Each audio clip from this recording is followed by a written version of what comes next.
ఇకపోతే పార్టీ మారిన వాళ్ళ గురించి మేము ఒకటే చెప్తున్నామండి, అసలు వాళ్ళ గురించి ప్రస్తావన దేనికి?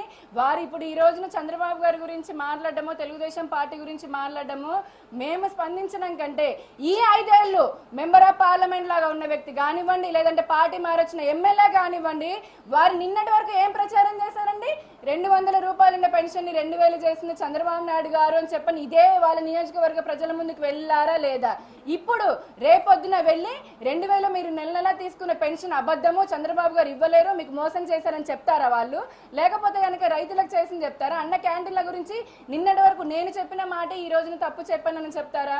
వారి గురించి వారే అబద్ధాలు చెప్పుకొని, వారి గురించి వారి మాట పైన వాళ్ళ నైతికత లేకుండా ఉన్న నాయకులని, పార్టీ వీడే నాయకులని ఈ రోజున ప్రజలు ఏ మాత్రము హర్షించరు, ప్రజలే తీర్పు చెప్తారు. ఇకపోతే వాళ్ళందరికీ ఒకటే, చంద్రబాబు నాయుడు గారు చాలా నెలల నుంచి చెప్తూనే ఉన్నారు, ప్రజాభిమానము ప్రజాదరణ కలిగిన వాళ్ళే రేపొద్దున 2019లో తెలుగుదేశం పార్టీలో ఉంటారు అని స్పష్టంగా చెప్పారు.